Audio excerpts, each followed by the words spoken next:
Christmas! အားလုံးမင်္ဂလာပါကျမကတော့ prep ပါကျမကိုအားလုံးကသိကြမယ်လို့ထင်ပါတယ်နော်ကျမတို့ဒီ Christmas လာရောက်တိုင်းကျမတို့ပွဲလေးအမြဲတမ်းကျင်းပဖြစ်ပါတယ်အခုကျင်းပခဲ့တာက9ချိန်မြောက်ဖြစ်ပါပြီပေါ့နော်ကျင်းပရခြင်းရွေးချက်ကလည်း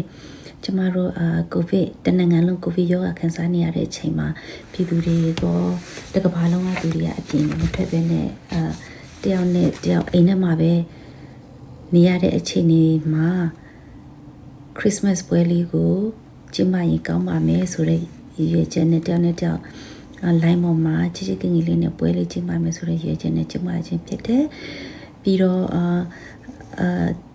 အဲ့လိုကျင်းပခြင်းအပြင်ကျမတို့တယောက်နဲ့တယောက်ရင်းနှီးမှုတွေရှိလာမယ်ပြီးတော့မိသားရတွေဖွဲ့လာမယ်တကဘာလုံးမှာမသိတဲ့သူတွေချင်းချင်းလေးသိလာကြမယ်ပေါ့နော်အဲ့ဒီပေါ်နဲ့ရွေးတာလည်းဖြစ်တယ်ပြီးတော့အပြင်းပြေတော့ဘီကိုမှာတုံးတဲ့သူတွေအများကြီးရှိတယ်သူတို့တွေကဘာပဲဖြစ်ဖြစ်ကျမတို့နိုင်ငံခြားမှာရှိတဲ့သူတွေအားလုံးကအတန်ချွတ်ချွတ်လေးတွေနဲ့တီဆိုပေးတယ်လို့ကျမတို့နိုင်ငံခြားမှာရှိတဲ့စိတ်ထားခြင်းတူညီတဲ့ကျမတို့ပြည်ကိုသုံးတဲ့ညီကောင်မတို့တွေနိုင်ငံခြားမှာရှိတဲ့ညီကောင်မတို့တွေကလည်းဒီလိုတီဆိုဖြုတ်ပေးတယ်မိတ်ဆွေတွေကိုလည်းကျမတို့အနေနဲ့ပြန်ပြီးတော့လက်ဆောင်လေးပေးခြင်းတဲ့သဘောလည်းဖြစ်ပါတယ်လာရောက်ရှင်မြတ်တဲ့မောင်နှမအားလုံးကိုလည်းကျေးဇူးတင်ပါတယ်ကျမတို့sponsor တွေကကြတော့ဒီအမေရိကန်မှာကအများဆုံးပါနော်ပြီးတော့ထိုင်းမှာလည်းရှိတယ်ကိုရီးယားမှာလည်းရှိတယ်ဟိုမှာလည်းရှိတယ်တရုတ်ပြည်ပေါ့နော်တရုတ်ပြည်မှာကိုကြီးရှိတယ်သူတို့ကျေးဇူးအများကြီးတင်ပါတယ်မေတ္တာဖြင့်ပါဝင်ပေးကြတဲ့ဒိုင်းတွေကိုလည်းကျွန်မကျေးဇူးအများကြီးတင်ပါတယ်သူတို့ကကျမတို့ကိုချစ်ချင်းမြတ်တာနဲ့ကူညီပေးကြတယ်ဘာပဲဖြစ်ဖြစ်နော်ကျမတို့ဒိုင်းတွေကို sponsor တွေကိုစားအဲ့ဒီဒိုင်းတွေကိုကျွန်မကျေးဇူးထူးတင်ပါတယ်ကျမတို့ကမျိုးလင်းတာအရင်နှစ်ကလိုပဲကျမတို့ကိုအမြဲတမ်းပင်နာနေပြီးတော့စကားပြေးအားပေးတာတို့တက်မှတ်ပေးတာတို့အကြံဉာဏ်ပေးတဲ့မိတ်ဆွေတငယ်ချင်းကောင်းနေအများကြီးကျွန်မတွေ့ရတယ်ပေါ့နော်အဲ့အတွက်ကျေးဇူးတင်တယ်အနည်းကနှစ်လိုပဲဒီနှစ်လဲအခက်အခဲမရှိအစအလဲအဆုံးအခက်အခဲမရှိပဲနဲ့ကောင်းမွန်ပြီးဆုံးသွားမယ်လို့လည်းကျွန်မမျှော်လင့်ပါတယ်အားလုံးအထူးကျေးဇူးတင်ပါတယ် Merry Christmas and Happy New Year 2026 Thank you สวัสดีค่ะအားလုံးပဲမင်္ဂလာပါကျမနာမည်ကဂျစ်စီပေါ့တော်တော်များများပြီးကိုမှာဂျစ်စီလို့ခေါ်ကြတယ်ပေါ့ကျမကထိုင်းမှာမွေးတဲ့အတွက်ဗမာစကားတိတ်မပြီးဘူးတိတ်အကလုံးတော့ပြောမတတ်ဘူးပေါ့ပြောတာမှားတာရှိလို့စိတ်ခွင့်လို့ပြပါနော်မပရက်ကအကျိုးအကြောင်းလာပြောတာပေါ့ပြိုင်ပွဲရှိတဲ့သင်းဆိုပြိုင်ပွဲရှိတဲ့ဗျာကျမကစိတ်ဝင်စားတယ်အတိကတချင်းဆိုတာတို့တချင်းနားထောင်လာတို့စိတ်ဝင်စားဟာပြီးတာလေနောက်ပြီးတော့ဘီကိုမှလည်းဂျစ်ကဗမာတငယ်ချင်းတွေများတယ်အတိကဗမာတချင်းတွေနားထောင်ရတာစိတ်ဝင်စားတယ်ပေါ့နော်အဲ့ဒါကြောင့်မို့support ပေးတာပေါ့ဒီနောက်ဆုံးကြတော့အားလုံးပျော်ဆိုကြပါပျော်ပြိုင်ကြပါ everyone fighting bye bye မင်္ဂလာပါအားလုံးပဲဒီဇင်ဘာကိုကြိုဆိုရင်းနဲ့ဒီဇင်ဘာတရက်နေ့ကိုကြိုဆိုသောအားဖြင့်ဒီဇင်ဘာမှာပြုလုပ်မဲ့ဒီဇင်ဘာလမှာပြုလုပ်မဲ့တချင်းပြိုင်ပွဲအတွက်ဝင်ရပေးမဲ့ဘီကိုကမမြောင်ဖြစ်ပါတယ်မြောင်စကွဲရဆိုရင်အားလုံးသိကြပါတယ်နာမည်အပြည့်စုံကတော့ချူးစိန်စီမောင်လို့ခေါ်ပါတယ်ရှင်အားဒါပြိုင်ပွဲအတွက်ပါဝင်ကြမဲ့အရောက်စီတိုင်းကိုလည်းမျှော်လင့်ပါတယ်တယောက်ချင်းစီတိုင်းရဲ့အတန်ကိုလည်းအကောင်းဆုံးနဲ့စူးစမ်းပေးကြပါလို့မေတ္တာရပ်ခံချင်ပါတယ်ပြီးရခါကျတော့မပရက်ကတချင်းဆိုပြိုင်ပွဲရှိတယ်ပါဝင် ပြီးတော့ဝင်ရပေးပါအောင်ဆိုလို့ကျွန်မပါဝင်ရတဲ့ဖြစ်ပါတယ်ကျွန်မဂီတနဲ့ပတ်သက်ပြီးတော့ပေါ့နော်တန်စင်နေနဲ့အမြဲတမ်းစိတ်မပျော်ရွှင်ရင်တော့ပေါ့နော်အဲ့တန်စင်လေးရင်လည်းပဲအသက်ရှင်တတ်တဲ့သူတယောက်မလို့တန်စင်လေးတို့လည်းချစ်တယ်လို့ဒီဆိုပြိုင်ဒီဆိုပြီးတော့ပြိုင်ပွဲဝင်နေအတွက်ကိုလည်းအားပေးချင်ပါတယ်ဘာပဲဖြစ်ပေါ့နော်ဘတူပဲဝါပဲရသည်ဖြစ်စေအားလုံးကိုပါဝင်ပေးကြပါလို့အရောက်စီတိုင်းကိုဖျားရှင်ကောင်းကြီးပေးပါစေကျွန်မနာမည်ကတော့မြောင်ဖြစ်ပါတယ်အားလုံးကိုကျေးဇူးတင်ပါတယ်ဝိုင်းနာမည်ကတော့တန်စင်ဝေလို့ပဲခေါ်ပါတယ်ဝိုင်းရပင်ကိုမှာကျတော့ဝိုင်းလို့ပဲအကုန်လုံးခေါ်ကြရပါတော့ကျွန်တော်တိကျတူတော့တန်စင်ဝေလို့ခေါ်ပါတယ်ဝိုင်းလို့ခုမပရတို့ရဲ့ဒီဘောနော်တချင်းဆိုတဲ့ပြန်ပွဲမှာဝိုင်းနေရတော့တနေရာလေးပါဝင်လာပါတယ်ဝိုင်းတော့အချက်ဆိုတာဝါသနာပါတယ်ဝါနမရဲ့အကုန်လုံးအားပေးနေပါတယ်ဝိုင်းကအချင်းဆိုခြင်းပေမဲ့ပြန်ဝင်ခြင်းပေမဲ့လည်းဝိုင်းရဲ့ဘောနော်အကိစ္စလေးရှိတော့ဝိုင်းမပြိုင်တော့ပါဘူးဒါပေမဲ့ဝိုင်းအမဘလက်ဝိုင်းပါနေရမှာဘယ်နေရာလေးမှာပါဝင်ရမလဲဘယ်လိုလေးအဆင်ပြေမလဲလို့မြင်ကြကြတော့တဲ့ဒီလိုလေးလို့ဝိုင်းဒီလိုလုပ်ပေးခြင်းနဲ့အဲ့တော့ဝိုင်းတက်နိုင်တဲ့လောက်နဲ့ဒီဘောနော်စပို့အနေနဲ့စပို့တင်တကူအနေနဲ့ပေါ့နော်ဝိုင်းစပွန်ဆာပါပါတယ်စပွန်ဆာလေးတခုပေါ့နော်ဝိုင်းတက်နေတဲ့လောက်လေးတော့ထည့်ပေးတာပါတယ်အဲ့တော့မော်နမရဲ့အကုန်လုံး fighting မှာစူးစမ်းပါအကုန်လုံးကိုအားပေးနေပါတယ်ဒီကချင်းတိုင်းကိုလည်းစစ်တက်သွားနိုင်ပါသေးတယ်ဝိုင်းဆူတောင်းပေးပါတယ်အကုန်လုံးကလည်းကိုမော်နမတွေကိုနဲ့သေးလူတွေကိုနဲ့မသေးလူတွေအကုန်လုံးဒီပွဲမှာဘာပဲဖြစ်30 30အကုန်တက်သွားနိုင်အောင်ပေါ့နော်အားပေးနေမှာပါလို့မပြိုင်ပွဲတစ်ခုဆိုတာကတော့အမြဲတမ်းအရှုံးရနိုင်အောင်ရှိပါပဲလေနော်အဲ့တော့ဘာပဲဖြစ်ဝိုင်းထက်ပို့ပြီးတော့စူးစမ်းတဲ့လူတွေအများကြီးဝိုင်းအားပေးပါတယ်အပလက်ကိုလည်းအရင်ကျသူတင်ပါတယ်ဒီလိုမျိုးပွဲမျိုးကိုလုပ်ပေးတဲ့အတွက်တော့ဝိုင်းကိုလည်းဒီလိုနေရာမှာပါဝင်ပေးရမှာလည်းအများကြီးသူတင်ပါတယ်အဲ့တော့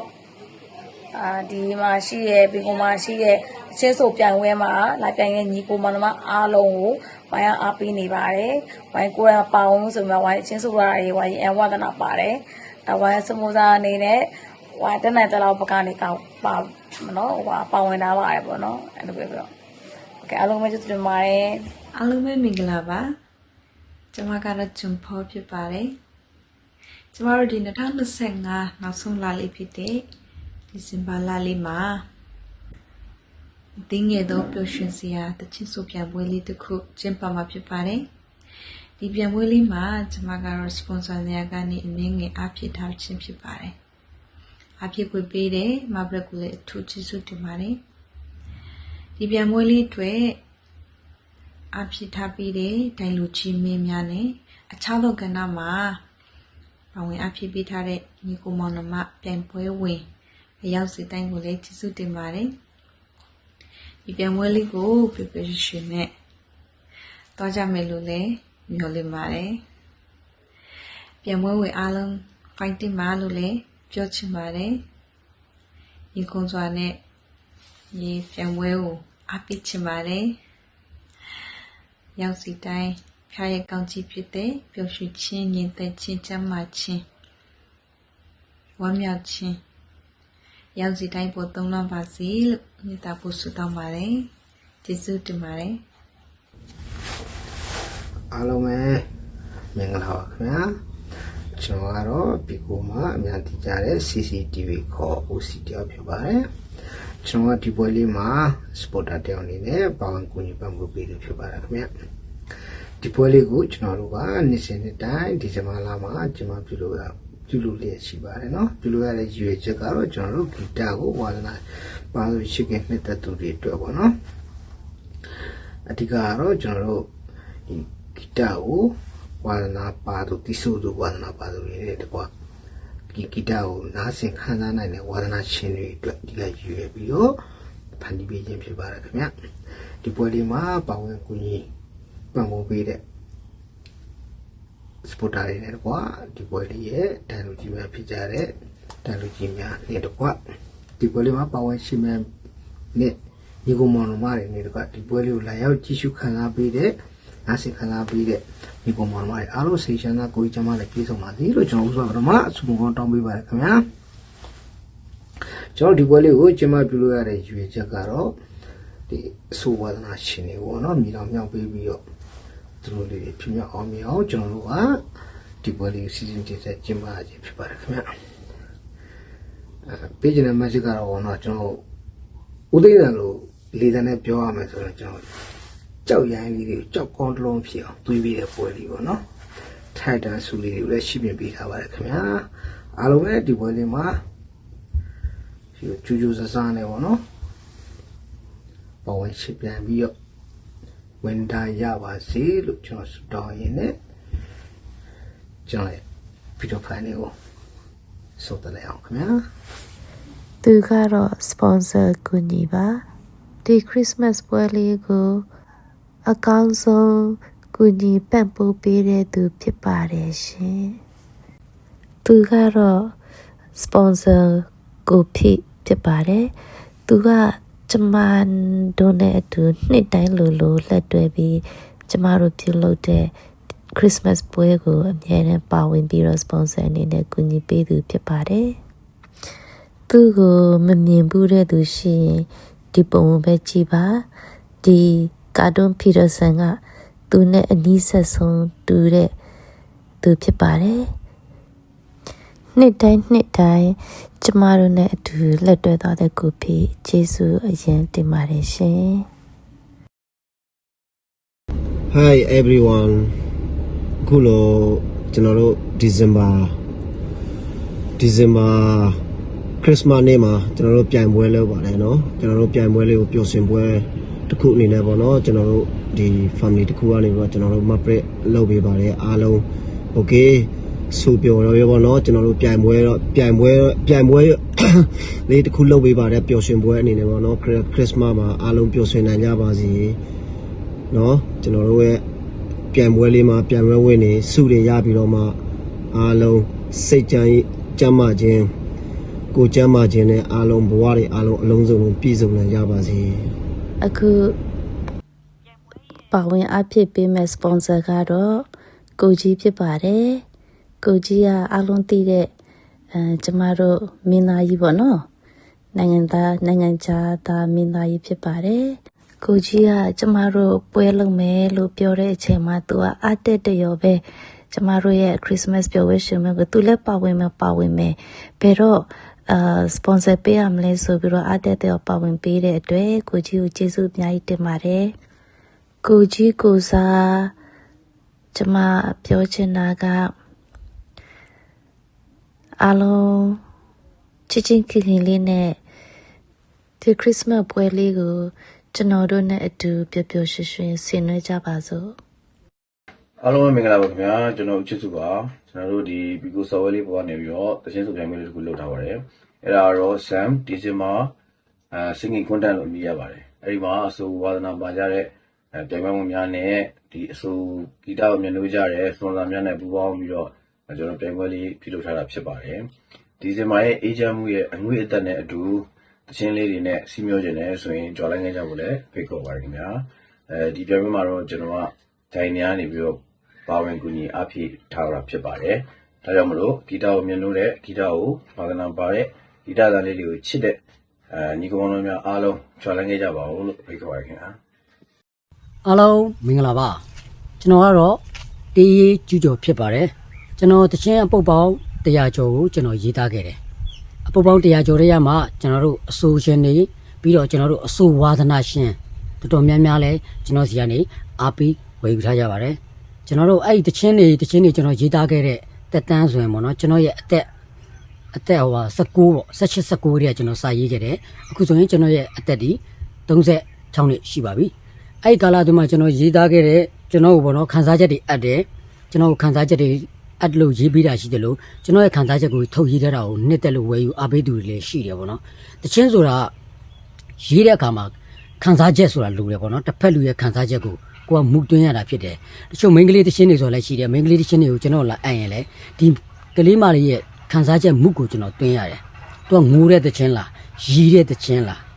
ဟုတ်တယ်မလားငိုရတော့မှငိုပုံငိုနီးငိုရတဲ့အကြောင်းရင်းအမျိုးမျိုးရှိတယ်ပေါ့နော်အဲ့ဒါလေးတွေအတွက်ဒီကျွန်တော်ရေးသားခဲ့တာတွေအများကြီးရှိတယ်ပေါ့ကျွန်တော်မြန်မာမွန်တို့နော် K-pop rock pop ပေါ့နော်တော်တော်များများကျွန်တော်ရေးခဲ့တယ်မှာအခုကျွန်တော်အဓိကပြောချင်တာကတော့ ကျွန်တော်ဘီကိုလိုက်မှာဒီဇင်ဘာလပေါ့နော်ကျွန်တော်ဒီဇင်ဘာလခရစ်စမတ်ကာလအတွင်းလေးမှာလုပ်မဲ့တချင်းဆိုပြိုင်ပွဲလေးတစ်ခုရှိပါတယ်အဲ့တချင်းဆိုပြိုင်ပွဲကနေမှာကျွန်တော်ကိုဒိုင်အဖြစ်ကမ်းလှမ်းထားတဲ့အတွက်ကျွန်တော်လက်ခံထားတယ်ပေါ့နော်လက်ခံထားတဲ့အတွက်ကျွန်တော်အမှဒိုင်လုပ်မဲ့တကယ်လို့ပါဝင်အားပေးခြင်းတယ်ဆိုရင်ကျွန်တော်ဘီကိုလိုက်မှာတူတူဆုံးချင်ပါတယ်ကျွန်တော်တို့ဒီဇင်ဘာလမှာခရစ်စမတ်နေ့မှာအတွင်းလေးမှာပေါ့နော်ခရစ်စမတ်ကျွန်တော်တို့ကာလအတွင်းလေးမှာကျွန်တော်တို့ဘီကိုလိုက်ကလူငယ်တွေတကယ်တော်တဲ့လူငယ်တွေကိုကျွန်တော်ရွေးထုတ်ပြီးမှဖြစ်ပါတယ်အားလုံး fight တယ်မှာလို့ပြောချင်ပါတယ် လွန်မြောက်ဖို့မဖြစ်နိုင်ဘူးမချေရဲ့အချင်း အားလုံးပဲမင်္ဂလာပါဗျကျွန်တော်ကတော့ဒီဒီဆိုရိုင်းပဲဖြစ်ပါတယ်ဒီ Bigo application မှာကျင်းပမယ် Sun December Singing Content တရှင်းဒီဆိုပြန်ဝင်ကြည့်မှာကျွန်တော်ကတိုင်တယောက်နေတယ်ကိုကြီးအဖြစ်သွားမှာဖြစ်ပါတယ်ဒါကြောင့်မို့လို့ဝါသနာရှင်အဆိုရှင်များအနေနဲ့မိမိရဲ့တီဆိုမှုစွမ်းရည်အကောင်းဆုံးတီဆိုမှုစွမ်းရည်ကိုချပြနိုင်ပါစေလို့ကျွန်တော်ဆုမွန်တောင်းပေးပါရဗျအားလုံးပဲ Friday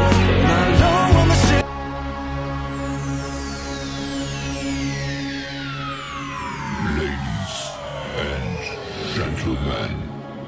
may I have your attention, please? The show starts in 10, 9, 8, 7, 6,